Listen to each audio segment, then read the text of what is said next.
आरती class चल रहा था 13/4/1968 तीसरी पेज के दूसरी तीसरी लाइन में बात चल रही थी। जड़ नदियों की बात चल रही थी जिनमें गटर गिरता है, गंदगी गिरती है शहरों की। तो बाबा की बुद्धि में तो वो जड़ नदियां थी, लेकिन शिव बाबा क्या कहना चाहते थे? शिव बाबा तो कहना चाहते थे कि कलयुग के अंत में बड़े बड़े जो कारखाने खुलते हैं शहरों में, उनका सारा कचरा उन नदियों में जाके गिरता है। ये है वास्तव में चैतन्य नदियों की बात। चैतन्य नदियों में जो गटर आता है मनुष्यों का, भांति भांति के मनुष्यों का, जन्म जन्मांतर का, 63 जन्मों का व्यभिचार का गटर, तो वो उनके मुख से जो ज्ञान जल निकलेगा वो कितना व्यभिचारी होगा।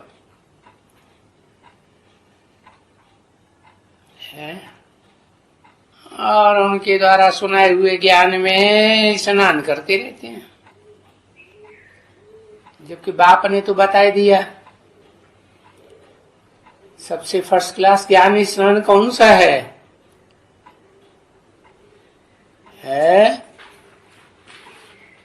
फर्स्ट क्लास ज्ञान स्नान है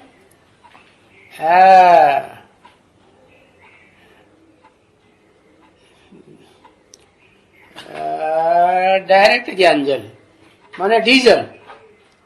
हाँ, शिव बाबा से सन्मुख सुनेंगे तो वो हो जाता है डायरेक्ट मुख से सुनना, मुकर्रर मुख से।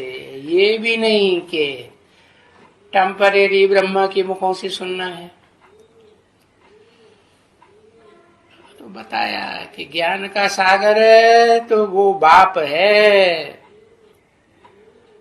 वो आए कर करके ये सृष्टि का सारा समाचार सुनाते हैं,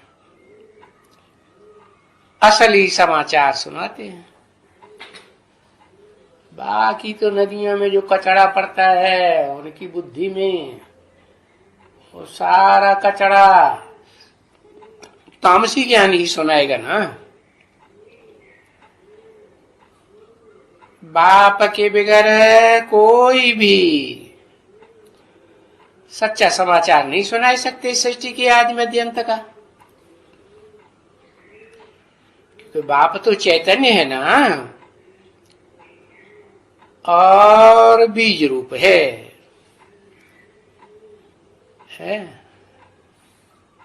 सारी मनुष्य सृष्टि का बीज रूप है या नहीं? आदि से लेकर के अंत तक है, ऑलराउंड पाठधारी में आता है ना। तो बाप बिगर तो ऐसा कोई भी जानते भी नहीं है जिनकी प्रैक्टिकल जीवन में ये आदि मध्य अंत की कहानी भरी हुई हो। तो बाप कहते हैं देखो बच्चे, आगे तो तुम भी कुछ नहीं जानते थे, नहीं जानते थे तो तुच्छ बुद्धि थे ना। कहेंगे बिल्कुल ही अनपढ़। तो अभी तो तुम बच्चों ने कितना ज्ञान उठाया है, कितना ढेर सारा, और कितना ऊंच पद पाते हो। जितना जो ज्ञानी होगा उतना फिर जास्ती याद करेगा, क्योंकि पहचान ज्यादा होगी ना है। हाँ, असलियत की। तो खुद ऊंच पद पाएगा, दूसरों को भी ऊंच पद प्राप्त कराएगा। ये ड्रामा में नूद है, और तेरे ड्रामा में तो ये खास नूद है। किससे बोला? है? तेरा ड्रामा में ये नूद है औरों को भी ऊंच पद प्राप्त कराने का। प्रजापिता वाली आत्मा आदम के लिए बोला, तो हर एक को पैगाम देना है। हर एक माने कितने कितनों को है? कि बेहद का बाप आया हुआ है?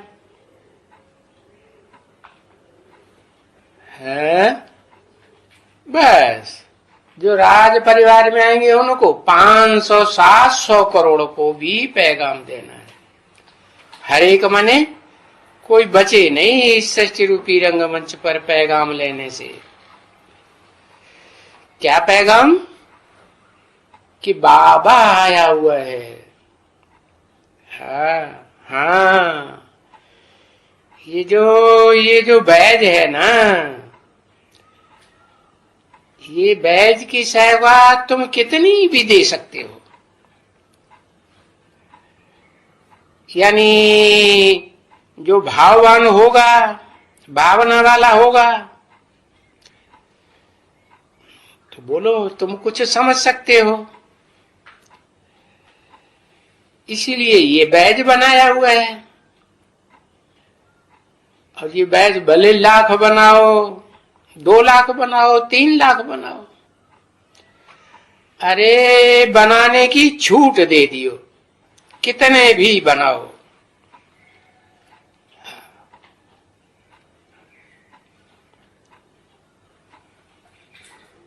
वो यादगार में यज्ञ रचते हैं ना, स्वाहा स्वाहा वाले, कितने शालिग्राम बनाते हैं? मोस्टली तो 1 लाख शालिग्राम बनाते हैं।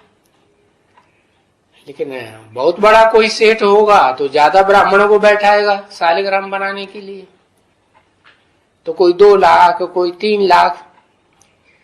इसलिए बाबा ने तो छूट दे दी, जितने बना सको उतने बनाओ, चैतन्य या जड़ शालिग्राम पत्थर के हैं। अरे पत्थर बुद्धि तो होते हैं, लेकिन उन पत्थर बुद्धियों को बाप के संग के रंग से पारस बुद्धि बनाना होता है ना। हाँ, अभी मुरली में तो सुना,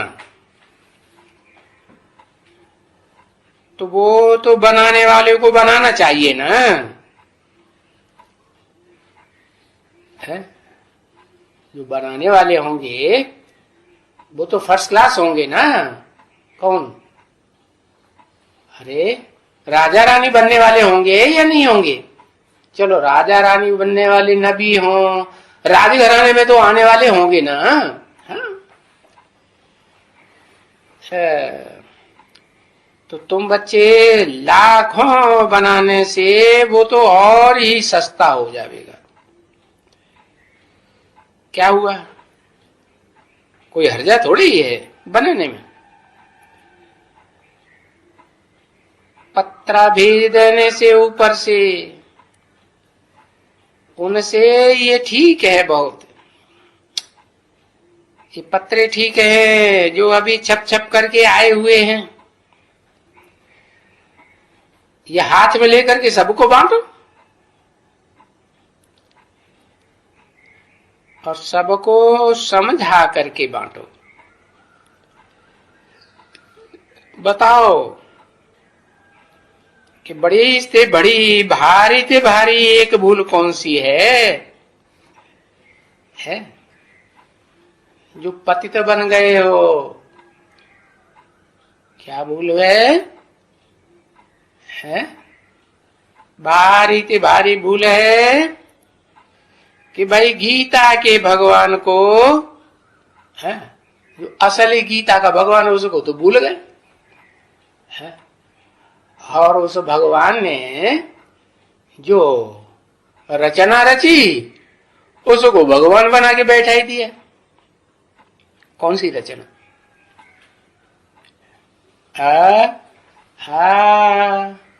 शूटिंग पीरियड में दादा लेखराज रचना, और ब्रॉड ड्रामा में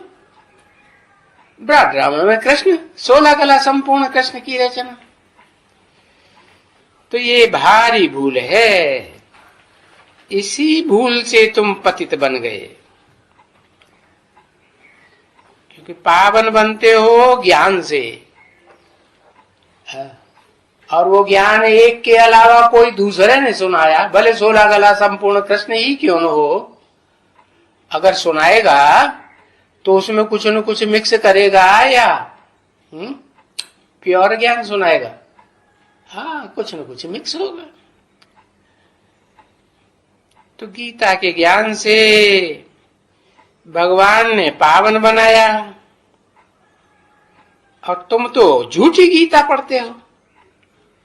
है गीता का जो रचयिता है वो तुमने झूठा लगा दिया, उसे पढ़ पढ़ कर एकदम पतित बन गए। ये बात समझाते समझाते पत्र देते जाओ, समझा के दो।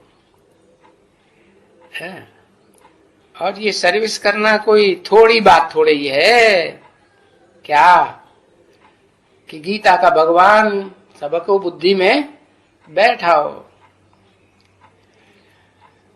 कोई भी टाइम मिले तो ये पत्रे जो अभी छपाए हैं है गीता के भगवान के बारे में,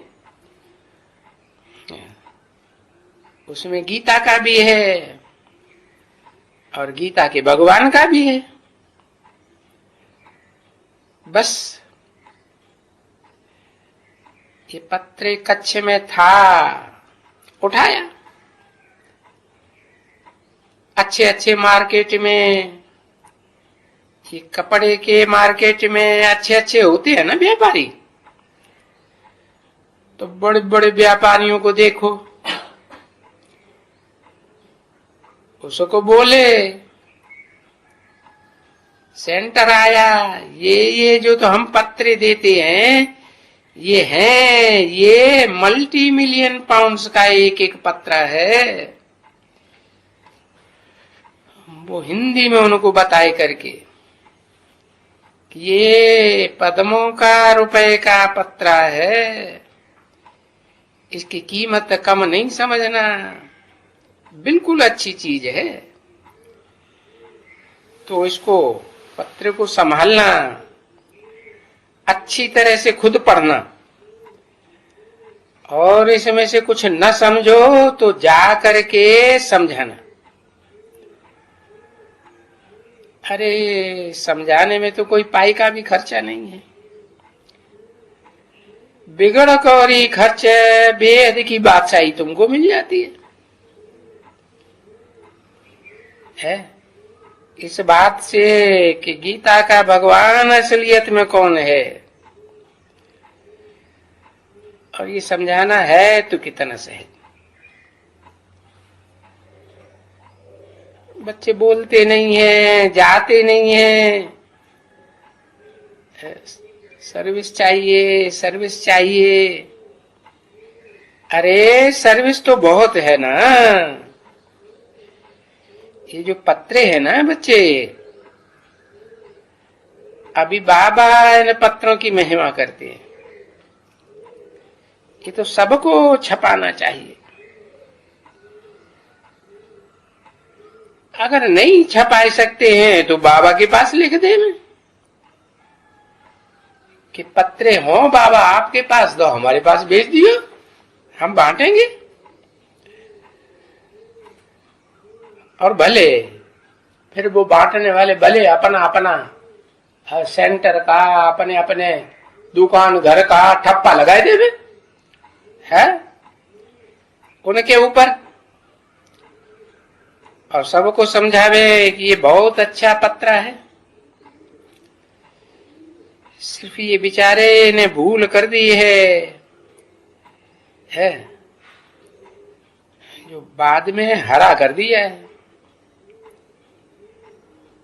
किसी ने कहा हरा नहीं है, नीला है। अच्छा जी, नीला। ये बेबी पना निकल आया। हाँ, बच्चों को गहरा रंग अच्छा लगता है ना। हाँ, ये रमेश बेबी बेबी बेबी, बहुत बेबी बुद्धि। क्योंकि हैं तो सभी है, सभी घर बाप के हैं, इसमें कोई है ही घर में सब पैसा भेजें न भेजें, अरे नहीं भेज सकते हैं तो भी हर्जा नहीं, घर में तो हैं, तो सर्विस ऐसी करनी चाहिए, क्विक सर्विस करनी चाहिए, गीता के भगवान के पर्चे बांटने की। अच्छा, ऐसे मीठे मीठे बाप की याद में बैठो, जो गीता का भगवान है असली है। भक्ति मार्ग में कहते भी हैं गीतापति भगवान, तो समझाना है किसको? पहले दुनिया वालों को समझाना है कि पहले ब्रह्मा कुमार कुमारियों को, बेसिक वालों को समझाना है? जब कहते हैं गीतापति भगवान, तो पति निराकार होता है या साकार होता है? क्या समझाएंगे? हाँ, साकार होता है ना। और पिता? पिता भी साकार होता है। पिता नारायण निराकार भी हो सकता है, साकार भी हो सकता है, आकारी भी हो सकता है, अलौकिक पिता भी होता है, लौकिक भी होता है, और पारलौकिक भी होता है। तो देखो, वो बाप प्राणनाथ है, जो प्राण का दान देती है बच्चे, उसको कहा जाता है प्राणदाता। हाँ, बच्चे दुखी है ना, जिसे प्राण निकले जा रहे हैं, मीठे मीठे सिकील दे रूहानी बच्चों प्रति रूहानी बाप व दादा का याद प्यार और गुड नाइट। रूहानी बच्चों प्रति रूहानी बाप की नमस्ते। क्या नमन कौन करता है? झुकता कौन है? हाँ, वो क्यों झुकता है? हाँ, कि जो ज्यादा पावरफुल होता है, जैसे कोई वृक्ष है बहुत फल देने वाला है, तो फल ज्यादा लदे हुए होंगे तो डालियां झुकेंगी ना। हाँ, तो बाप तुमको अखूट ज्ञान का भंडार देते हैं, तो को अहंकार में आके देते हैं या तो झुक कर देते हैं? झुकते हैं। तो तुम्हारा प्रोग्राम तो है ना, तैयारी की है, तो किसी ने कहा हाँ बाबा ठीक है, ये अच्छा किया है। ओम शांति।